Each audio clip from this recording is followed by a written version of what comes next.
আসসালামু আলাইকুম রহমতুল্লাহি ওবরকাতুহু। সম্মানিত দর্শক, ২০২৫ সনের জুলাই মাসের যে সময়টি সম্ভবত জামাতের জীবনের সবচেয়ে স্বর্ণালী একটি সময়। বর্তমান সময়টি যেভাবে তাদেরকে সাহায্য করছে, অথবা যদি উল্টে আমরা বলি, এই সময়টিকে তারা যেভাবে ব্যবহার করতে পারছে এবং যেভাবে প্রকৃতির অনেকগুলো সুযোগ সুবিধা এবং রাজনৈতিক অনেকগুলো কলা কৌশল যেভাবে তাদের পক্ষে চলে এসেছে, তা যদি তারা ক্যাপিটালাইজড করতে পারে, আগামীতে তাদের যে রাজনীতি, বিশেষ করে ধর্মভিত্তিক যে রাজনৈতিক দলগুলোর যে ঐক্য, এটিকে অবহেলা করার মতো কোনো রাজনৈতিক শক্তি বাংলাদেশে থাকবে না। এই বিষয়গুলো নিয়ে মূলত আলোচনা করব।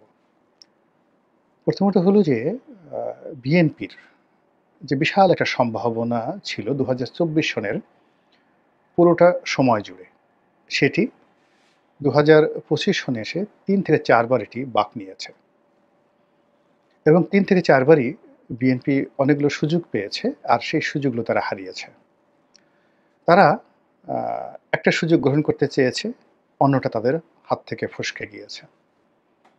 কখনো তারা আমেরিকার কাছাকাছি আসতে চেয়েছে, আবার কখনো ভারতের কাছাকাছি আসতে চেয়েছে, কখনো চীনে তারা দৌড় দিয়েছে, আবার স্থানীয়ভাবে তারা মিত্র খোঁজার চেষ্টা করেছে এবং সেই মিত্র খুঁজতে গিয়ে ক্ষমতার যে পাওয়ার হাউসগুলো রয়েছে, সেই পাওয়ার হাউসগুলোকে দুই হাতে তারা খেলতে পারেনি। কখনো ক্যান্টনমেন্টের সঙ্গে সম্পর্ক স্থাপন করার চেষ্টা করেছে, আবার সেই যে সম্পর্কটি তাদের জন্য উল্টে গেছে। কখনো ডক্টর মোহাম্মদ ইউনূসের সঙ্গে তারা দূরত্ব সৃষ্টি করেছে, কখনো কাছাকাছি যাওয়ার চেষ্টা করেছে, কখনো বিশ্বাস করার চেষ্টা করেছে এবং কখনো কখনো তারা সেটা পারেনি। এর ফলে বিএনপির জন্য আগামীর যে রাজনীতি ক্রমশ জটিল থেকে জটিলতর হয়ে যাচ্ছে।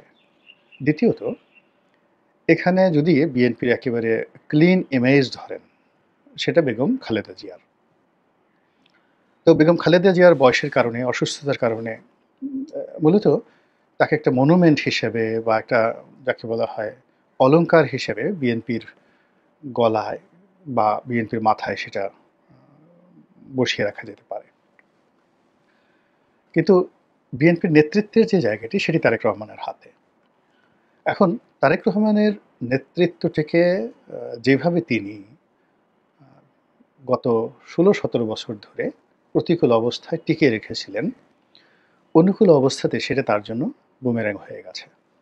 আর এই সুযোগটি বিএনপি বিরোধী যারা শক্তি, আমি জামাতের কথা বলছি না, তারা এমনভাবে কাজে লাগিয়েছেন যে এখন পুরো সংগঠনের দায়, বিএনপির দায় এবং ব্যর্থতা, এটা তারেক রহমানের ঘাড়ে চাপিয়ে তার ইমেজ ক্ষুণ্ণ করার জন্য যা কিছু হচ্ছে এই সমাজে, এই জায়গা থেকে বের হওয়া, ইমেজ প্রতিষ্ঠিত করা এবং যে অসম্মানের জায়গাগুলো তার জন্য তৈরি করা হয়েছে, সেই জায়গাতে সম্মান প্রতিষ্ঠিত করা, এটি আসলে সত্যিকার অর্থেই একজন শীর্ষ রাজনীতিবিদদের জন্য, যাকে বলা হয় দুরূহ বিষয়। আপনি ধরুন ওবায়দুল কাদের সাহেব।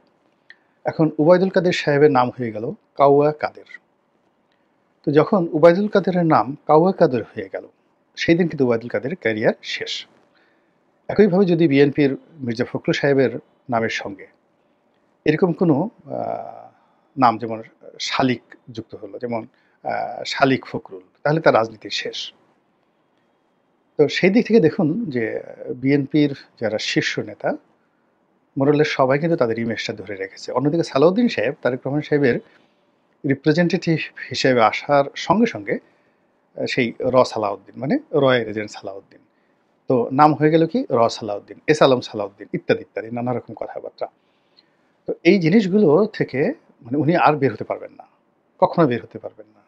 তো এই জায়গাটা যারা সৃষ্টি করেছেন, অত্যন্ত সুকৌশলী এই কাজগুলো করা হয়েছে, ম্যাটিকুলাসলি এই কাজগুলো করা হয়েছে। ফলে বিএনপিকে নিয়ে আলোচনা না করে জামাতকে নিয়ে এই মুহূর্তে যে আলোচনাগুলো করব, সেটা হলো জামাত সেই ২০১০ সন থেকে বলতে গেলে খেলছে, আওয়ামী লীগের সঙ্গে খেলছে।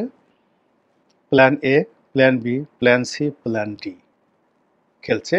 ৪টি সম্ভাব্য তারা যাকে বলা হয় বিপদ বিপত্তি সম্ভাবনাকে সামনে রেখে ৪টি স্তরে নেতৃত্বকে ভাগ করে এবং ৪টি অ্যাঙ্গেলে যুদ্ধের ময়দানে যেভাবে সৈন্য সমাবেশ করে ওভাবে তারা তাদের নেতৃত্বকে সমাবেশ করে আওয়ামী লীগের মধ্যে এক গ্রুপ ঢুকে গেছে। আওয়ামী লীগের বাইরে একটা গ্রুপ রেখেছে যাদের পিছনে আইনশৃঙ্খলা রক্ষাকারী বাহিনী দৌড়ে গেছে। আরেকটি গ্রুপ যারা ধরি মাছ না ছুঁই পানি এইভাবে তারা যাকে পালিয়ে পালিয়ে কাজ করেছে। আর একটি গ্রুপ সমাজের সাধারণ মানুষের সাথে মিশে গিয়ে তারা তাদের দাওয়াতি কার্যক্রম চালিয়েছে। এটা ২০১২ সাল থেকে। আমি এই ঘটনাগুলো জানতে পেরেছি, এর কারণ হলো আব্দুল হান্নান সাহেবের সঙ্গে আমার খুব ভালো সম্পর্ক ছিল। তো আমি জেলে যখন গেলাম যে আমাদের শীর্ষ নেতৃত্বদের সঙ্গে আমার যে কথাবার্তা হলো, আর জেল থেকে বের হওয়ার আগে এবং পরে তাদের যত শীর্ষ নেতা ছিলেন মোরলের সবাই আমাকে ভালোবাসতেন, স্নেহ করতেন এবং তাদের কথাবার্তাগুলো থেকে আমি যা ধারণা পেতাম ঠিক ওই ধারণা থেকেই কথাগুলো বললাম। যাই হোক, এটা গেল আওয়ামী লীগের সঙ্গে। ঠিক বিএনপির সঙ্গে তারা এরকম ৪টি ধাপে খেলেছে এবং অন্যান্য ইসলামিক দলগুলোর সঙ্গে তারা এইভাবে খেলেছে এবং কারোর সঙ্গে তারা কিন্তু সম্পর্ক নষ্ট করেনি। তো সেগুলো করে করে দেখেন ৫ই আগস্টের পর একমাত্র রাজনৈতিক দল যারা পুরো পরিস্থিতিকে ক্যাশ আউট করার মতো মেধা দেখিয়েছে, যোগ্যতা দেখিয়েছে এবং যেখানে যতটুকু নড়াচড়া করা দরকার ঠিক অতটুকু নড়াচড়া করেছে। ফলে চাঁদাবাজি বলেন, দখলবাজি বলেন, এর কোনো বদনাম তাদের মধ্যে আসেনি। তাদের আমিরকে জামাত বিরোধী শক্তি বারবার বদনামের শিকার করার চেষ্টা করেছে, তাকে নিয়ে ট্রল করার চেষ্টা করেছে। এখন যেভাবে তারেক রহমান সাহেবকে নিয়ে যেভাবে আজে বাজে কথাবার্তা বলা হচ্ছে, জামাতের আমিরকে নিয়েও সেই কথাগুলো বলার চেষ্টা করা হচ্ছে। সেই জায়গা থেকে ভদ্রলোককে জামাতের যারা লোকজন তারা বের করে নিয়ে এসেছেন। তিনি নিজে সতর্ক হয়েছেন, তার সঙ্গে সঙ্গে জামাতের যারা সাইবার যোদ্ধা আছেন তারা, জামাতের যারা মজলিসের শুরার সদস্য আছেন তারা জনাব আমিরে জামাতকে ওই যে ব্যাড রেপুটেশন, সেই ব্যাড রেপুটেশনের জায়গা থেকে সাধারণত ফিরে আসে না কেউ, কিন্তু তাকে ফেরত আনা হয়েছে। Now he is a clean man, গেল এক। ২ নম্বর হলো যে তারা ক্যান্টনমেন্টের সাথে ভালো সম্পর্ক রাখছে। তারপর ডক্টর মোহাম্মদ ইউনূসের সঙ্গে ভালো সম্পর্ক রাখছে, ভারতের সঙ্গে ভালো সম্পর্ক রাখছে, চীনের সঙ্গে ভালো সম্পর্ক রাখছে, এমনকি আমেরিকার সঙ্গেও তাদের সম্পর্ক ভালো। এবং ইউরোপীয় ইউনিয়ন যারা কোনোদিন জামাতকে পাত্তা দেয়নি তারাও কিন্তু এখন জামাতকে কাউন্ট করছে এবং ইইউর নেতৃবৃন্দ জামাতের অফিসে গিয়ে বৈঠক করছে এবং তারা সাবস্টিটিউট বিকল্প শক্তি হিসেবে আগামী দিনের রাজনৈতিক শক্তি হিসেবে জামাতকে কাউন্ট করছে ইউরোপীয় ইউনিয়ন। এটা মানে জামাত কিছু না পাক, এটা জামাতের জন্য একটা বড় প্রাপ্তি। এই গেল অবস্থা। ২ নম্বর হলো তারা আওয়ামী লীগের মতো একটা বৃহৎ শক্তিকে তাদের ব্যাপারে নিউট্রাল করে দিয়েছে। আগামীতে আওয়ামী লীগ যদি বন্ধুত্ব করতে চায় রাজনৈতিক অঙ্গনে, তারা অবশ্যই বিএনপির সঙ্গে করবে না, এনসিপির সঙ্গে করবে না, তারা জামাতের সঙ্গে করবে এবং তারপরে এমনকি ডক্টর মোহাম্মদ ইউনূসের সঙ্গে করবে। কিন্তু বিএনপির সঙ্গে আওয়ামী লীগের যে চিরায়ত দ্বন্দ্ব এবং সংঘাত, এই সংঘাতটা কিন্তু মানে যাকে বলা হয় সুপ্ত অবস্থায় আছে, কোনো অবস্থাতে এটা বাড়বে, আগামী দিনে কমবে না। এই গেল দ্বিতীয়। এরপরে যেটা আছে সেটা হলো তাদের এই যে গত ১০ মাসে তারা A B C D ৪টে team তারা করেছে এবং এরা মাঠে বিএনপির ইমেজ নষ্ট করা, বিএনপির রাজনীতি বিশেষ করে ছাত্রদলের রাজনীতিকে ডিফিকাল্ট করে দেওয়ার জন্য তারা বড় বড় শিক্ষা প্রতিষ্ঠান টার্গেট করে, যেমন কুয়েট, জাহাঙ্গীরনগর বিশ্ববিদ্যালয়, ঢাকা বিশ্ববিদ্যালয়, Dhaka college, city college, Titumir college এবং জগন্নাথ কলেজ, পুরো জায়গাটা এই যে কৌশলগত জায়গাগুলো শিবির এনসিপি এমনভাবে তারা দখল করে রেখেছে। তারা একবার ক্যাম্পাস প্রথমে একেবারে এই ফেব্রুয়ারি মাস পর্যন্ত ২০২৫ সনের তারা তো ছাত্রদলকে ঢুকতেই দেয়নি, ছাত্রদলের ছেলেরা ঘুরে ঘুরে বেরিয়েছে। এরপর তারা পিছু হটছে, পিছু হটে মার্চ এপ্রিল থেকে এই জায়গাগুলো ছাত্রদল যখনই ঢুকছে এবং তারা সেই দল বল হুন্ডা মুন্ডা নিয়ে ঠিয়ে চাঁদাবাজ ময়লার ব্যবসা থেকে শুরু করে যা কিছু বদনাম তারা কামিয়ে ফেলেছে। আর এই যে মিটফোর্টের হত্যাকাণ্ডের পরে এখন আবার তারা ক্যাম্পাস দখল করে নিয়েছে। ঢাকা কলেজ থেকে শুরু করে অন্য সব জায়গাতে। বোঝার চেষ্টা করুন এখানে পলিটিক্সটা কি। এখানে খালি রাগ হলে চলবে না, গায়ে কুয়াত থাকলে চলবে না। পুরো বিষয়টা বুঝতে হবে, মনোযোগ সহকারে বুঝতে হবে। তো এইরকম যে অবস্থাগুলো তারা করেছে, তার বাইরে তারা যেটা করেছে, নিজেদের এই শিবিরকে দিয়ে তারা ছাত্রদল, মূল শক্তিটা ছাত্রদল, সেই ছাত্রদলকে দুর্বল করেছে, আর যুবদলকে আল্লাহর রাস্তে ছেড়ে দিয়েছে আল্লাহর মাল হিসাবে। ফলে যত দুর্নাম এবং বদনাম যুবদলের হয়েছে। এরপর তারা যে কাজটি করেছে, তাদের যে বি টিম, সি টিম, যেগুলো রাজনীতিতে তারা তৈরি করেছে এবং দীর্ঘদিন ধরে তারা তাদেরকে ফান্ডিং করছে। দীর্ঘদিন ধরে তাদের একেবারে অনেকগুলো ছোট ছোট রাজনৈতিক দল, একেবারে আজ থেকে ধরুন কি বলবো, এই 2016-17 সনে, তখন থেকেই জামাত তাদেরকে টাকা দিয়ে, পয়সা দিয়ে, লজিস্টিক সাপোর্ট দিয়ে, সাহায্য সহযোগিতা করে অনেককে, অন্তত 20 থেকে 25টি দল, রাজনৈতিক দল, যাদেরকে লালন পালন করছে জামাত। তো জামাত লালন পালন করে তাদেরকে বিএনপির মধ্যে ঢুকিয়ে দিয়েছে, এবং বিএনপির মধ্যে ঢুকিয়ে দিয়ে এখন তাদেরকে নিয়ে টানাটানি করছে, এবং তারা জামাতের হুকুমের বাইরে যেতে পারবে না। এ কারণে they are the by product of Jamaat. তো এরকম অনেককে সেই টান দিচ্ছে। যে মুর্শিদের একটা গান আছে না, যে একটা জিকির, ওই যে নতুন একটা ডিজে জিকির বের হয়েছে। তো এরকম মুর্শিদের মতো, মানে এরকম মুর্শিদ মানে পথ প্রদর্শক।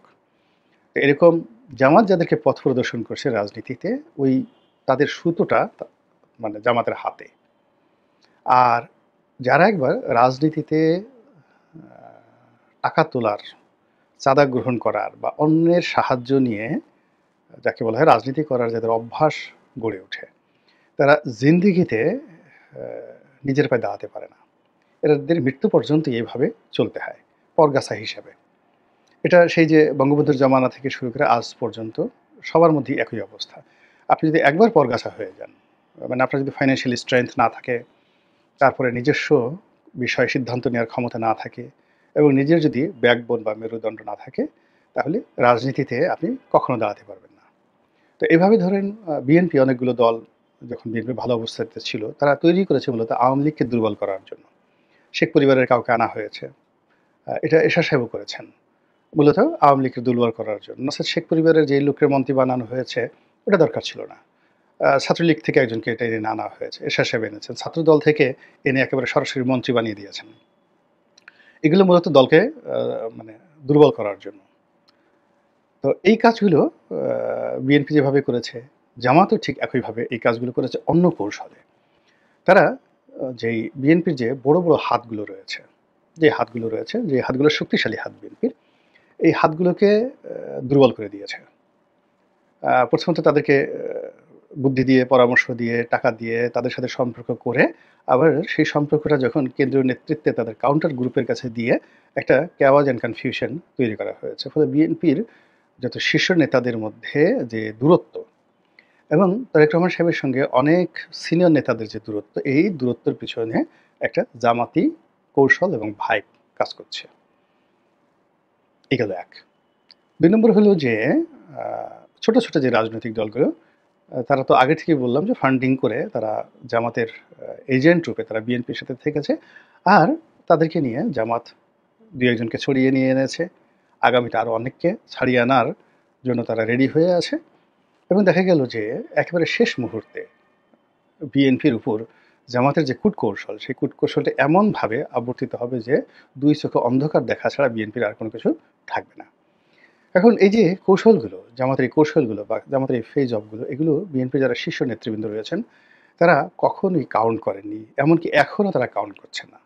তারা রাগ হয়ে জামাতকে গালি দিচ্ছেন, বা মনে করছেন যে জামাতকে তারা যেকোনো জায়গাতে যেকোনোভাবে মোকাবেলা করতে তারা সক্ষম।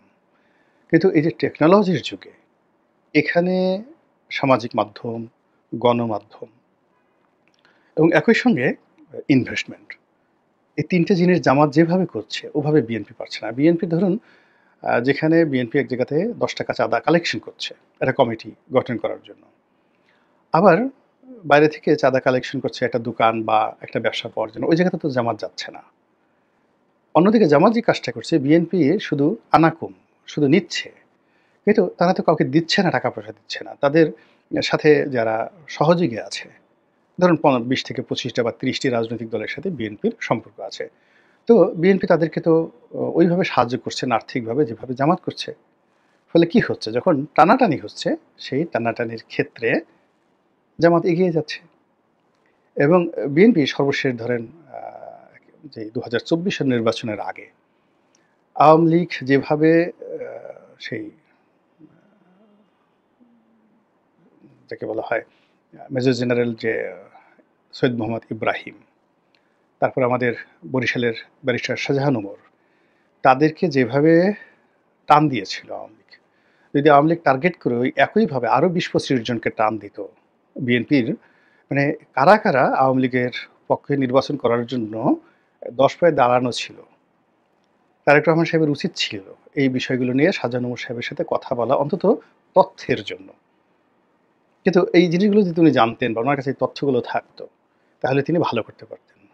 অথবা উনি যদি জামাতের কোনো একটা লোকের সাথে উনার ভালো বন্ধুত্ব থাকতো এবং বন্ধুত্ব থাকার পরে উনার দলের লোকজনের কার, কার সাথে জামাতে কী সম্পর্ক আছে, এরকম কিছু গুপ্ত খবর যদি তিনি জানতেন, তাহলে তার জন্য দল পরিচালনা করাটা যত সহজ হতো, যেটা এখন তিনি আর পারছেন না।